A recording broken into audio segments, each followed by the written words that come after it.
Sergio Sarmiento, este ideólogo de derecha, anarcocapitalista, que en realidad ni es anarquismo ni es capitalismo, escribió una columna en El Universal, si no me recuerdo, Milenio, uno de estos, diciendo que no solo no es malo la desigualdad, no solo no es deseable, sino que se debe promover.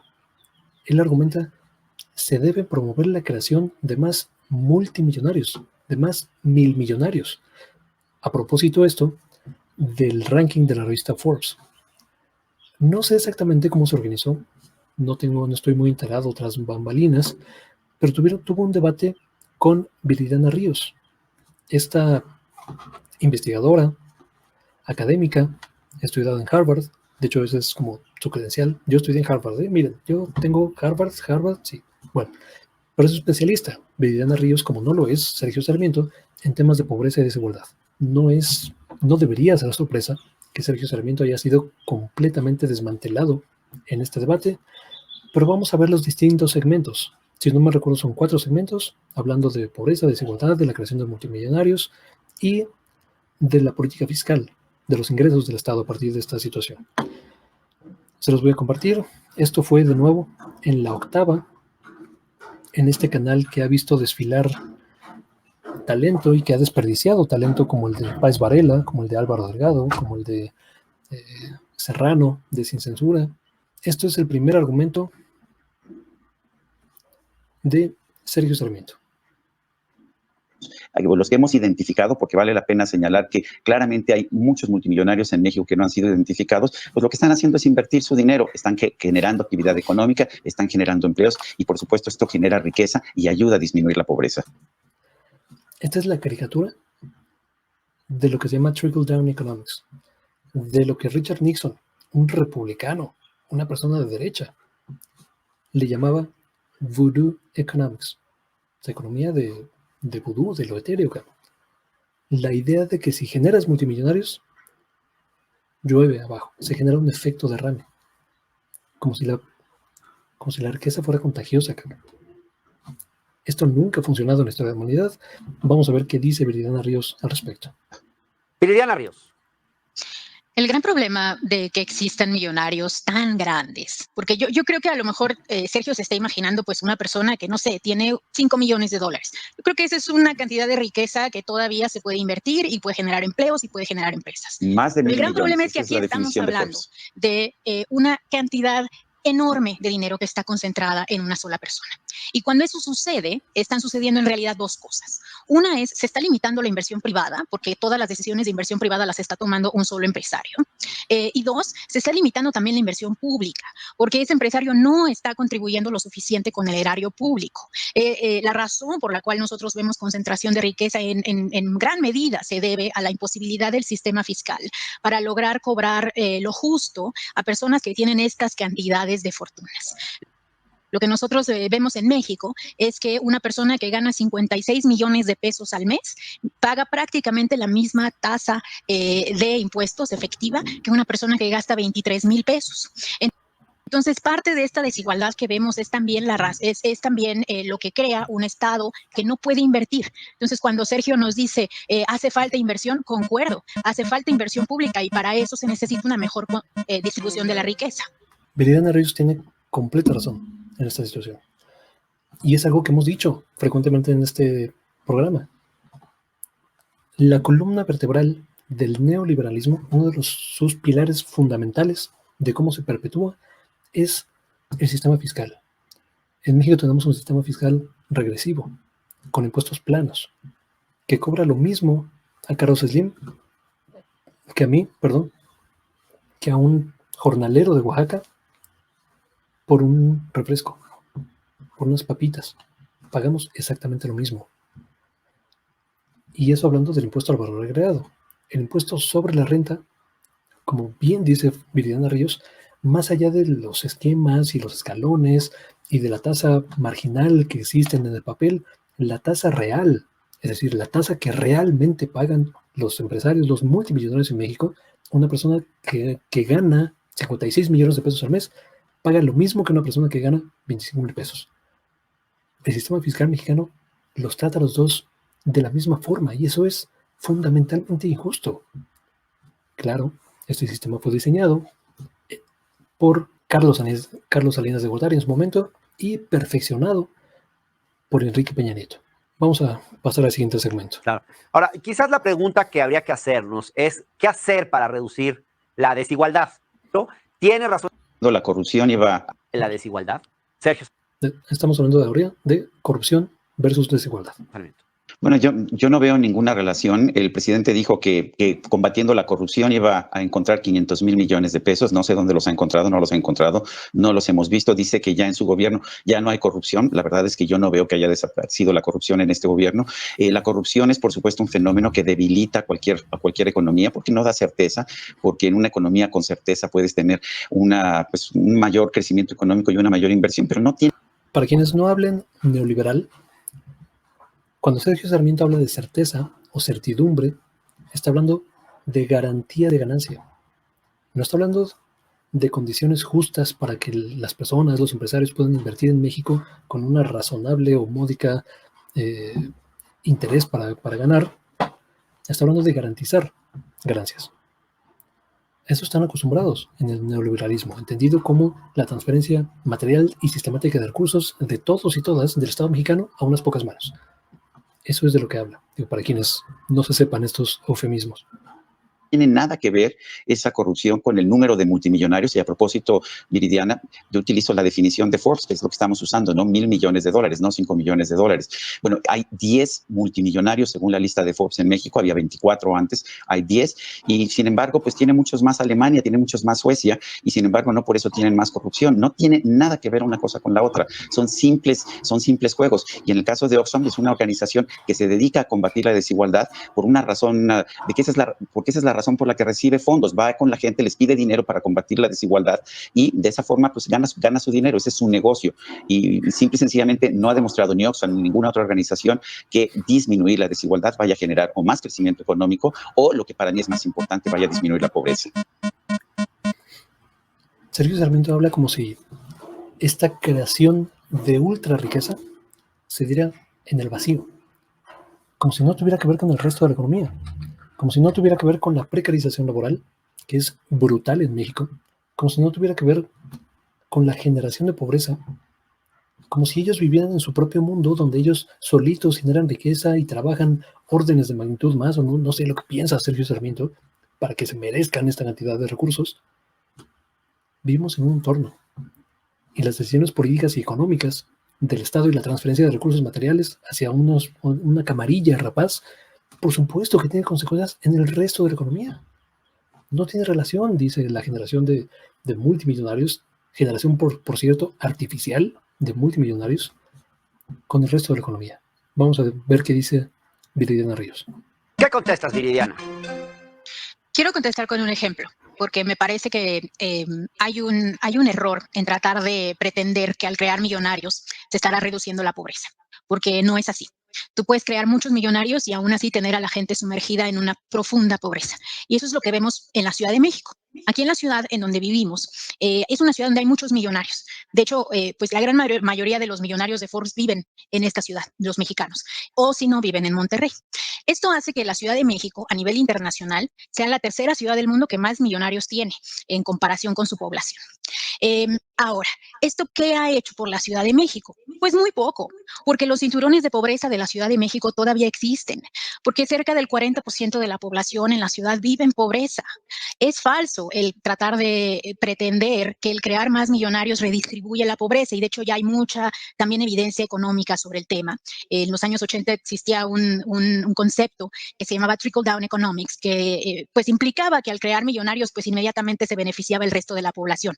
La realidad es que hoy ese concepto pues ya ha sido pues prácticamente erradicado de los libros de texto, y nos hemos dado cuenta de que crear millonarios no necesariamente beneficia al resto.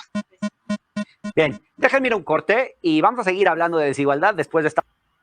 Vamos a saltarnos toda esa parte, evidentemente. Esta es una opinión de Viridiana Ríos. México funciona como un paraíso fiscal. Van a debatir esta cuestión. Perú, Uruguay y la República. ¿Y hacia dónde ibas con este planteamiento? Bueno, hay muchos estudios comparativos para tratar de comprender cuántos impuestos pagan como proporción de su ingreso las personas que están en el 1% más rico o incluso en el 10% más rico. Y cuando nosotros vemos los pocos estudios comparativos que existen entre México y otros países, nos damos cuenta de que en México los millonarios, los hipermillonarios, pues realmente pagan muy pocos impuestos. De hecho, México es prácticamente un paraíso fiscal, Hernán. Cuando nosotros vemos cuánto recauda en impuestos México, como puntos del PIB, nos damos cuenta de que recauda menos que países como las Bahamas, conocido por ser justo un paraíso fiscal. Entonces, en esta columna estaba yo platicando un poco de cómo debemos tratar de aumentar el tamaño de la recaudación en México, y para hacerlo hay que enfatizar un poco más el cobro de los impuestos a los más ricos y no a la clase media, porque la realidad es que la clase media en México pues ya está pagando en muchas ocasiones incluso más impuestos como proporción de su ingreso que las clases más altas. Bien, Sergio, ¿compartes esta apreciación de Viri en el sentido de que los multimillonarios mexicanos pagan pocos impuestos? ¿Que somos Pues, casi un paraíso fiscal? Pues no, y hay muchas razones para aducirlo. La razón por la cual México tiene una recaudación tan baja no es porque los ricos paguen menos impuestos. Usualmente los ricos son bastante cautivos. La razón por la que ocurre eso es porque aproximadamente un 60% de la población en México trabaja en la economía informal y no paga absolutamente ningún impuesto. Esa es la razón por la cual tenemos. Pues entonces, esto es falso. Todos y todas en México pagamos impuestos al consumo, un impuesto regresivo. Me gustaría transitar a un sistema donde se absorban a las personas, al sistema fiscal, un sistema fiscal progresivo, por supuesto, como se hizo en Brasil, a través de este extraordinario programa de Bolsa Familia que regularizó hasta a personas que venden hoy chicles, que venden raspados, que venden dulcecitos, tacos, churrascos, lo que sea, puedes pagar con tarjeta, porque están completamente formalizados, porque saben que cuando se adhirieron a ese sistema fiscal, a ese nuevo sistema fiscal, no solo no se les iba a cobrar, sino cada año se les iba a regresar dinero. Iban a tener acceso a vivienda, acceso a educación, acceso a otro tipo de beneficios que no eran posibles sin esta modificación del sistema fiscal. Me gustaría transitar, por supuesto, eso, pero esa idea ridícula de que las personas en la informalidad no pagan impuestos es simplemente falsa. Una baja recaudación. En México, la tasa del impuesto sobre la renta para los que más ganan es de 35%, es un poco baja en términos internacionales. Aquí este dato es fundamental porque están hablando de dos cosas distintas. Un poco para traducirle a la gente que quizá ve este debate y tienda a tener razón, bueno, a darle la razón a Sergio Sarmiento. Hay dos conceptos distintos. Se parecen, pero no son lo mismo. La tasa marginal de impuestos. Esto es lo que está en la ley. El porcentaje que debes pagar de impuestos según cuánto ganaste. Esa es una cosa. La tasa real o tasa efectiva de impuestos es lo que realmente terminas pagando el SAT. Son dos cosas distintas. El SAT decía, por ejemplo, que debería pagar 35% de los 100 pesos que gané. Digo, esto es una ridiculización, pero pongamos como ejemplo. Pero lo que termino pagando efectivamente después de deducciones, después de que mandé a mi ejército de abogados para que pagara menos, termino pagando quizás de esos 35, un 18%. Entonces, una cosa es lo que está en la ley y otra cosa es lo que pagan realmente. Entonces, Sergio Sarmiento habla, en este argumento está diciendo lo que está en la ley, cuando eso no se aplica a la realidad. Las tasas fiscales para empresas son de las más altas del mundo. En Suecia se paga en el papel 22%. En la realidad. En Suiza se paga 19%. En México se paga una Suiza es un paraíso fiscal, cabrón. Tasa del impuesto sobre la renta para empresas del 30%, pero además hay que añadirle el 10% de reparto de utilidades y además otro 10% cuando que no lo hacen, el reparto de utilidades, gracias a outsourcing, gracias Felipe Calderón. Cuando haces un retiro de un pago de dividendos. Estrictamente hablando, México tiene uno de los impuestos empresariales más altos en la ley del mundo, y puedes subirle lo que tú quieras, el impuesto a los más ricos, ahogarlos y impedir que puedan hacer inversiones, y con esto, por supuesto, pues impedir que se genere riqueza, pero no vas a resolver el problema. Ya pobrecitos ricos están siendo ahogados por el sistema fiscal, según Sergio Sarmiento. De por sí, los ricos y las empresas pagan aproximadamente el 80% de la recaudación que tiene el SAT, que tiene la Secretaría de Hacienda. No. Ese dato también es engañoso. Es engañoso porque no están pagando lo proporcional a la acumulación de riqueza que tienen. Un poco para ponerlo en términos más llanos, el 1% acumula más del 90% de la riqueza en México. El 1% de la población, el 1% más rico, pagan solamente el 80% de los impuestos. Es decir, el Estado mexicano está subsidiando a estos mega ricos y perpetuando la riqueza al no cobrarles lo proporcional a la acumulación de riqueza que tienen. No sé si me expliqué. Si Carlos Slim es la persona más rica del país, es el que tiene que pagar más impuestos. Esto es lógico. Ricardo Salinas Pliego. Ahí vamos al Grupo México, ¿no? Y vamos para abajo. Esto no pasa en el país. Ricardo Salinas Pliego a veces ni siquiera pagaba al país. Debe, en términos, en estimaciones moderadas, porque no han revelado concretamente el dato, más de 40,000 millones de pesos. Eso es un subsidio como tal. El que no le pagues al Estado es efectivamente una transferencia de recursos hacia estas personas. Pero pobrecitos ricos, pagan mucho, según Sergio Sarmiento. Va por ahí. Y a propósito sobre, bueno, podría después... Adelante, Sergio, adelante, por favor. No, es sobre las cifras de la Ciudad de México que decía Viridiana. Yo tengo otros datos. Los datos que yo tengo pueden ser los de Forbes, por ejemplo, pueden ser los de Hurun, pero la ciudad con más multimillonarios del mundo es Beijing. Pero ahí están hablando de cosas distintas. El dato que dio Viridiana Ríos, especialista en pobreza y desigualdad, es mucho más exacto porque dijo el número de millonarios respecto a la población, ajustado a la población. Si te vas a Beijing, hay en términos brutos más multimillonarios, pero comparado a la población, no es así. Que tiene 100 multimillonarios, personas con más de 1,000 millones de dólares. En segundo lugar está la ciudad de Nueva York con 39. Lo que pasa es que Beijing es una ciudad muy grande. Y también la Ciudad de México es una ciudad muy grande. No tan grande como China. A ver, San Francisco tiene 48 multimillonarios. Nosotros en la Ciudad de México tenemos entre 7 u 8, dependiendo. Ajustado a población, o sea, ¿qué es tan difícil de entender de eso? Viendo dónde consideres que vive los multimillonarios en particular. Estamos lejísimos de ser la ciudad del mundo con mayor número de multimillonarios. Beijing tiene, a propósito, tiene aproximadamente 20 millones de habitantes. La ciudad de Nueva York, en su área metropolitana, tiene más de 14, tiene 99 multimillonarios. Hong Kong tiene 80, Moscú tiene 79, Shenzhen tiene 68, Shanghai tiene 64. Pero, o sea, no estás atendiendo lo que está diciendo Viridiana Ríos. Ajustado a población y el punto se le fue así. Entonces, o no lo entendió o está siendo a propósito obtuso en esta situación. 4. Londres tiene 63, Mumbai tiene 48, San Francisco 48. A ver, Sergio, solo no tengo muy claro por qué tu insistencia en hablar de cantidad de multimillonarios y no comparar, por ejemplo, las cifras de coeficiente de Gini. Hernando, como uso yo Gini constantemente. No hay cifras de coeficiente de Gini para ciudades, como seguramente sabes, Hernando, como sin duda lo sabe Viridiana. Los hay para países. Pero a ver, por ejemplo, China tiene el segundo número de multimillonarios del mundo. Otra vez, en números brutos, pero no ajustado a población. De nuevo el punto, no le entró a la cabeza. Y sin embargo tiene una desigualdad de 38.5. Estados Unidos, que tiene más multimillonarios, tiene 41.4. No hay relación entre el número de multimillonarios y el índice de Gini. Bueno, déjenme, Viri, ¿quieres precisar algo sobre esto? ¿Sobre esto último, antes de irme a corte? Es que hay un gran malentendido aquí. Mira, nadie está en contra de que haya millonarios. Bueno, yo no. Pero el problema es creer que cuando hay millonarios se reduce la pobreza. Porque eso es falso. No, yo tampoco digo eso. De hecho, por eso tus cifras, el que digamos cuántos millonarios hay en todos lados, pues no tienen relación alguna con la pobreza. De hecho, yo lo que te comentaba era que en México había muchísimos millonarios y aún así había tasas altísimas de pobreza. Y China, por ejemplo, tiene muchísima pobreza todavía y tiene muchísimos multimillonarios. Exacto, ese es el punto. En la historia de cualquier país del mundo. De hecho, bueno, como comenté anteriormente, pero al parecer ya no estamos pues debatiendo sobre la evidencia, no hay una correlación entre la existencia de millonarios y la pobreza. Y el Gini, por supuesto que se incrementa cuando hay más millonarios con respecto al resto de la población.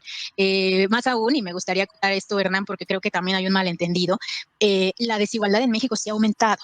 El problema del Gini, cuando lo vemos así como calculado, supongo a lo mejor Sergio lo sacó de la página del Banco Mundial, es que no está ajustando por los ingresos más altos. Ya hay varios estudios que de hecho ajustan por los ingresos de las personas más ricas, y entonces ahí empezamos a observar algo que mostró de hecho Gerardo Esquivel en un reporte muy importante, cómo se ha aumentado la desigualdad. Necesito ir a un corte, pero ya estamos de vuelta y quiero... Vamos a brincarnos ese corte. Redes de evasión fiscal y hasta de lavado de dinero. ¿Qué opinas de esta medida que se ha tomado, Sergio? Yo creo que es muy dañino prohibir cualquier tipo de contratación. Estaba hablando del outsourcing. De generación de empleo en un país que requiere de empleo. Necesitamos empleo para que la gente tenga un nivel de vida digno. ¿Pero qué tipo de empleo?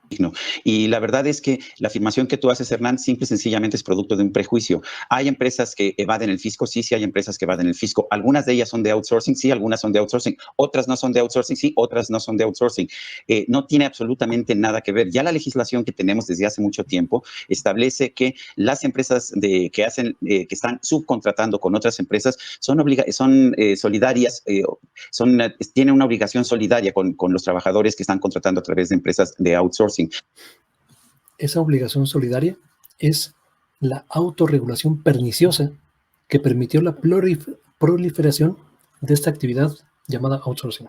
El outsourcing entendido en tiempos modernos como una forma tecnocrática de evadir las responsabilidades y de brincarse los derechos laborales. Esta reforma, que tiene mucho tiempo, la hizo Felipe Calderón. Felipe Calderón se lanzó en buena parte de su campaña, se nombraba a sí mismo el presidente del empleo. Terminó siendo el presidente de la guerra, de la destrucción, del narco y del subempleo, del desempleo. Su reforma laboral es la que destrozó a una generación completa, a mi generación y a las que vienen. Pero Sergio Sarmiento celebra esto, porque hay que generar empleos. Cualquier tipo de contrato, dice él, cualquier tipo de empleo. Trabajo infantil, diría yo, empleo de más de 12 horas, que por cierto hay muchísimo en México. Todo tipo de empleo, Sergio Sarmiento. Si lo presionaras en esos argumentos, quizás te diría que sí, porque Sergio Sarmiento es un fundamentalista del mercado, es un anarcocapitalista, es una persona que su Dios es el mercado, es el dinero, son las empresas, la tiranía empresarial sobre las demás personas. Vamos a ver qué dice Viridiana Ríos. Y yo creo que en este momento el prohibir la contratación, el prohibir la creación de empleos es absurdo, pero no solamente porque vas a ¿qué tipo de empleos? Sacrificar empleos que a lo mejor tú no quieres, Hernán, pero hay gente que sí quiere trabajar y hay gente... Este es el argumento sine qua non de los fundamentalistas del mercado, de los libertarios. Si tú no quieres empleo, atrás alguien te dice si lo va a querer. Claro, en un sistema de precarización, en un sistema de inseguridad laboral, en un sistema que destrozaron económicamente a la clase media, ustedes, pues claro que si das un empleo de 6,000 pesos por 90 horas a la semana, alguien lo va a querer, pero no es que lo quiera, es que alguien lo necesita, porque no hay otro tipo de empleos. Si tuviéramos mejores condiciones laborales, si no, ustedes y su ideología hubieran destrozado los derechos laborales de una generación completa, entonces no serían necesarios esos trabajitos, estos subempleos. Que necesita trabajar, pero el punto además es que nos vuelve menos competitivos. Estamos viendo... Otro eufemismo, de nuevo, para quienes no hablen neoliberal, cuando hablan de competitividad, es que somos más competitivos, es competencia a la baja, competencia para ver quién paga menos salarios. Y quien pague menos salarios va a atraer a las grandes corporaciones que quieran países con mano de obra barata. Esa es la competitividad de la que habla Sergio Sarmiento. No competitividad al alza, competitividad de empleos bien pagados, de empleos con buenas condiciones. Vamos a competir realmente por las condiciones laborales del resto de la OCDE. No. Sergio Sarmiento habla de competitividad para ser atractivos para las empresas. Mano de obra barata. Es lo que quiere Sergio Sarmiento. Un mundo en el que cada vez hay formas distintas de subcontratación y en que las empresas de todo el mundo están tratando de ser más flexibles para poder competir mejor. Otra vez, la flexibilidad laboral. Es otro de los eufemismos neoliberales. En ese punto se refiere a la uberización de la economía. Tú eres tu propio jefe. Tú trabajas cuando quieres. Sí, pero no tengo derechos laborales. Esto es lo que se está... Esta es una de las fronteras y este es uno de los principales luchas que le toca a mi generación y a las que vienen. Recuperar derechos laborales e ir en contra de la uberización de la economía. Mi hermano, por lo menos en outsourcing, a veces se firma un contrato mensual, contrato de 364 días para que no caigas en un año. Por lo menos hay ese tipo de cosas. En la uberización de la economía, ni siquiera te reconocen como trabajador. Si te pasa algo, quién sabe, tú decidiste en tu propio tiempo, con tus propios recursos, meterte en mi aplicación y trabajar para mí, pero no eres trabajador. Trabajas porque quieres, hay que ser flexibles. Nosotros nos estamos encerrando en un esquema de los años 70 que lo único que va a hacer pues, es que tengamos que comprar más productos del exterior. Viri, nada más una aclaración, Sergio, yo sí quiero trabajar, ¿eh? Estar con derechos. La cuestión es cómo vamos a lograr. Así que, Viridiana. La ley de outsourcing es una forma, es un avance en cierta forma, en la dirección correcta, que hace que sea más difícil para los empleadores pues incurrir en estas prácticas. Aquí lo dijimos también, es un paso en la dirección correcta, pero de ninguna forma destruye completamente este esquema de explotación laboral. Lo regula, sí, pero además no me queda claro que la Secretaría del Trabajo tenga personal, material físico y capacidades suficientes, dientes suficientes para vigilar y sobre todo para sancionar este tipo de conductas generalizadas en todas las empresas. Lo que les está pidiendo ahora con esta nueva regulación es que se registren en un padrón. Sí, mi hermano, pero yo lo puedo registrar como que trabaja en... Haz de cuenta, yo soy una bufete de abogados, subcontrato a un abogado, lo puedo registrar ante Secretaría del Trabajo. No es abogado, es una persona que me ayuda con los aires acondicionados. ¿Cómo va la Secretaría del Trabajo a vigilar esa cuestión? Son vacíos legales que no me queda claro que vayan a erradicar por completo la subcontratación. Las empresas le van a dar vuelta de 1000 maneras. Hay que prohibirla completamente y esa fue la promesa de López Obrador que no cumplió con esta ley. Ahora, el gran problema, Hernán, es que yo creo que hay que transitar a una versión más moderna de la ley laboral, en donde probablemente dejemos de tener pues estas dos grandes clasificaciones de trabajadores, ¿no? Los trabajadores de primera, que son los trabajadores que pueden tener el IMSS y que trabajan en empresas suficientemente productivas para que les den IMSS, y el resto de los trabajadores que no. Una gran propuesta que a mí me parece debe discutirse es eliminar las cuotas de seguridad social por completo y transitar hacia un régimen en el cual los derechos laborales no sean derechos laborales de los trabajadores de primera, sino que sean derechos generales de la población.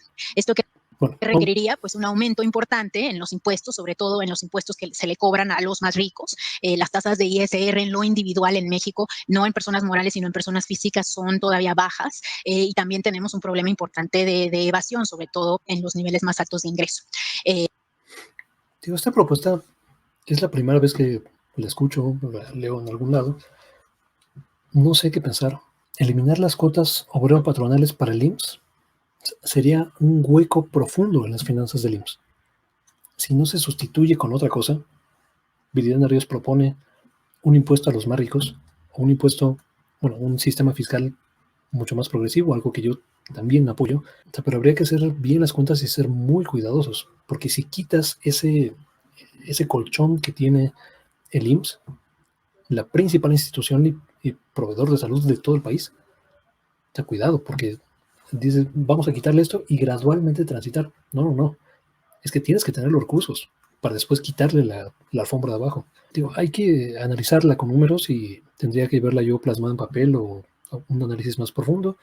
Pero bueno, esa es la propuesta de Viridiana Ríos. Entonces, yo más bien creo, Hernán, que debemos empezar a tener una discusión todavía más profunda, ¿no? Que es cómo deshacernos de estas dos categorías. Ahora, hay diversas opiniones sobre los efectos que puede tener esta legislación, digamos, que prohíbe el outsourcing de la empresa. ¿No? Muy poco la opinión lo mismo que va a haber información. Disculpa si le adelanto, pero no sé si ustedes, pero a mí me interesa muy poco la opinión de este personaje. Decía Mark Twain, nunca hagas predicciones, especialmente sobre el futuro.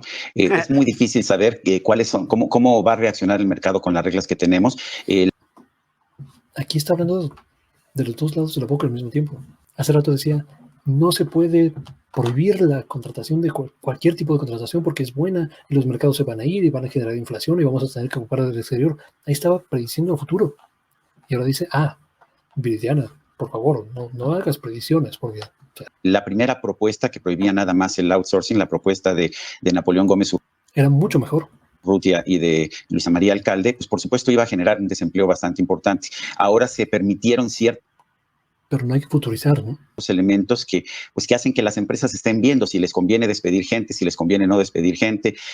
Ciertamente estamos teniendo un sistema mucho más burocrático, va a tener que haber un registro de subcontratación, vamos a estar luchando, de hecho, con una mayor burocracia que va a incidir, yo no creo tanto en un mayor desempleo, lo que va a incidir es en menores salarios para todos los trabajadores y en una menor competitividad de la economía mexicana. Así usualmente surgen...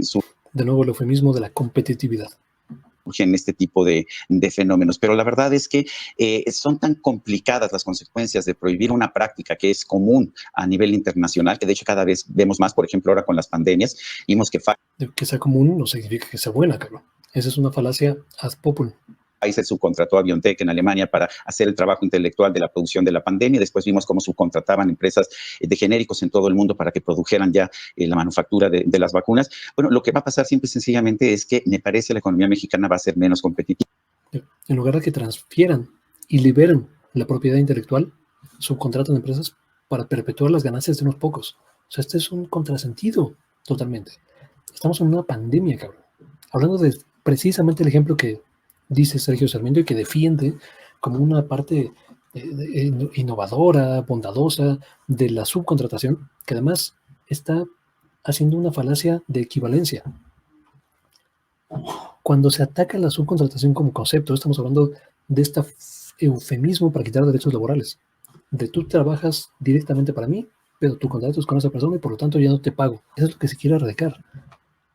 Lo que está diciendo el ejemplo o la definición de subcontratación en este ejemplo es una subcontratación natural que se da en los mercados, pues. Bueno, ya casi acabamos. Y eso es ese es el problema, a mi juicio.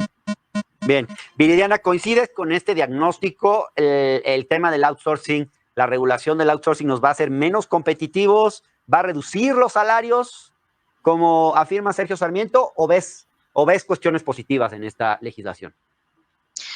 Bueno, yo creo que depende de la empresa, ¿no, Hernán? Y creo que esto es algo también que discutimos muy poco. Las empresas grandes tienen la capacidad de tener a sus empleados en el IMSS y de pagar las cuotas de seguridad social.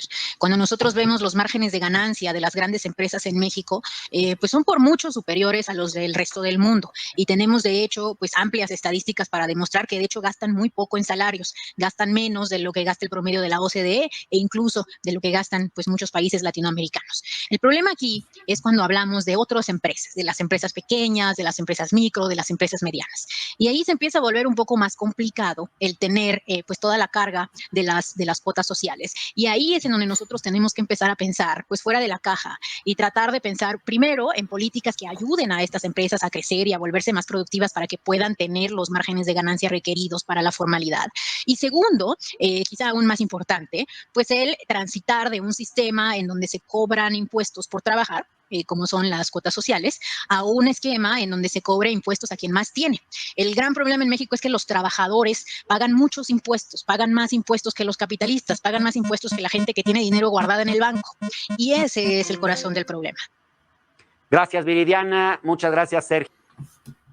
Bueno, hasta acá la conversación. Solamente para reiterar y subrayar este último punto que para mí me parece el corazón del argumento.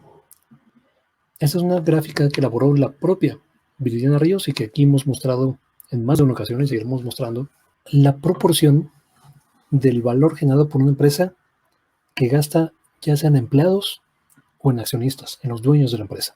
Los dueños de la empresa es este color azul oscuro, los empleados son este moradito.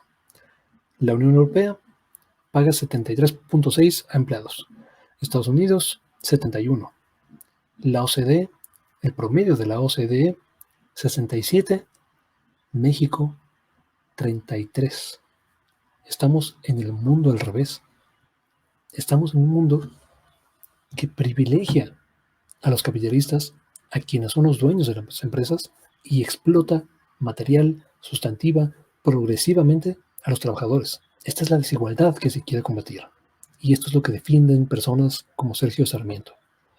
No nos dejemos engañar, por favor, con estos eufemismos, con que pobrecitas empresas los están ahorcando, los están ahogando, los están ahuyentando. Hay que generar garantías, hay que generar un ambiente de competitividad, de innovación. O sea, hay que generar empleos bien pagados. Hay que incrementar los salarios de la clase media.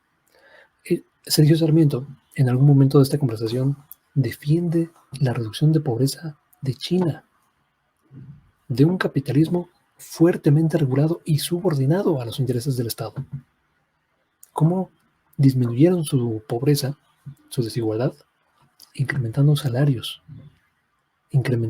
recuperando históricamente derechos laborales. Lo vimos aquí hace un par de días. Pero eso ya no te lo dice Sergio Sarmiento.